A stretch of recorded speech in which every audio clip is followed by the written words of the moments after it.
اول الشهر بقى زي اخر الشهر، وبصوا بقينا على طول مفلسين، واول كده ما الفلوس بتجيلنا في ايدينا تلاقوها بتطير زي الحمام. طب وبعدين؟ بعدين ايه؟ تعالوا نعمل اكله سهله وبسيطه كده ويعتبر اقتصاديه في اليومين اللي احنا فيها دي. هنصلي على النبي صلى الله عليه وسلم وعلى اله وصحبه اجمعين ويلا بينا. انا معايا بصوا 3 4 5 حبات بطاطس، عايزه بقى تقللي عايزه تزودي على حسب ما انت عايزه. بس انا بصراحه قلت اما توصل البطاطس شويه علشان خاطر ازود حجم الوجبه. وجبة سهلة وبسيطة وطعمها خطير. ما تنسيش تحطي لايك وتقولي بتتابعيني من انهي بلد. انا مسكت البطاطس بالشكل ده، ما شاء الله البطاطس الجديدة ظهرت بس لسه غالية، يعني برضو يقولك البطاطس الجديدة لما تظهر اسعارها هتنزل، وما فيش اسعار راضية تنزل، بل بالعكس دي بترفع كمان. المهم الله المستعان. انا كده قطعت البطاطس اللي قشرتها، وطبعا غسلتها غسلة كويسة جدا اول ما اتقشرت. وهبدأ ان انا اقطعها، يعني بصوا شرايح متوسطة بالشكل ده كده، علشان خاطر عايزين نسلقها. نبدأ كده ان احنا ننجز على طول في الوجبة بتاعتنا، مش هتاخد منك وقت نهائي. في الوقت ده طبعا كنت حطيت حلة على النار وفيها شوية مية، على ما اكون قشرت البطاطس وغسلتها تكون المية غلت معانا بالشكل ده. على طول هبدأ ان انا اضيف في المية دي معلقة من الملح، معلقة صغيرة ممسوحة.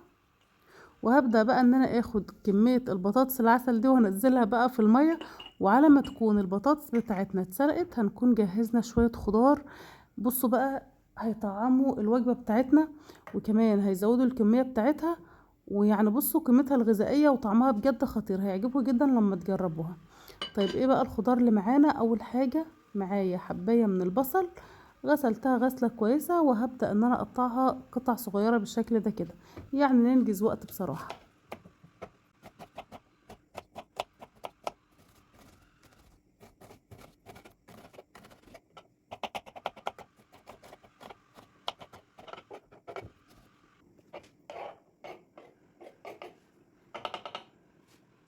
كمان معايا كده يعني 10 اعواد من البقدونس على 10 اعواد من الكزبرة، هبدأ ان انا اقطعهم تقطيع صغير بالشكل ده. ما شاء الله نوع البطاطس اللي معانا ده بجد يا جماعة، حرفيا اول ما خلصت تقطيع الخضار كانت البطاطس استوت، ما اخدتش معايا وقت في السوا نهائي. طيب وبعد ما نقطع الخضرة هنسكت؟ لا ابدا مش هنسكت، هنجيب حباية من الفلفل الاحمر الالوان كده بالشكل ده، ونبدأ نقطعها هي كمان قطع صغيرة. بصوا بقى شكل الخضار لوحدها يفتح النفس كده. زي ما قلت لكم وجبه متكامله، ما شاء الله البطاطس خلاص ثواني وهتستوي. معايا كمان بقى علشان خاطر نظبط الطعم والاداء واحد كده شطه حامي، هنبدا نقطعه هو كمان قطع صغيره، وناخد بقى البطاطس اللذيذه دي نصفي من عليها الميه السخنه بعد ما استوت وبقت زي الفل. تمام. معانا بقى مكون تحفه جدا هنضيفه على البطاطس يا جماعه، بجد لو ما جربتيش الاكله دي قبل كده جربيها هتعجبك جدا جدا، وباذن الله مستنيه رايكم تحت في الكومنتات، وقولوا لي كده ايه رأيكم في الأكلة بتاعتنا النهاردة. هي بصراحة ما أخدتش معايا وقت نهائي يعني. معايا علبة من التونة المفتتة بالشكل ده كده، واحنا استخدمنا التونة الحراقة، ممكن تستخدمي أي نوع تونة انت بتفضليها.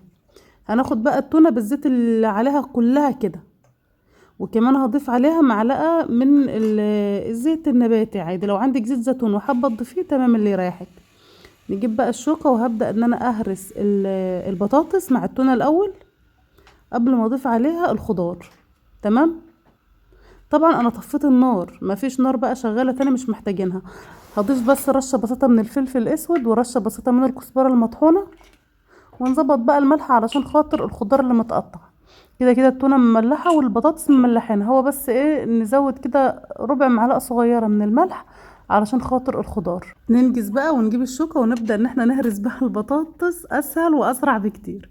كده نكون جاهزين بقى ان احنا نضيف الخضار على البطاطس الجميلة يا جماعة، ويا سلام بقى على الريحة والطعم الخطير.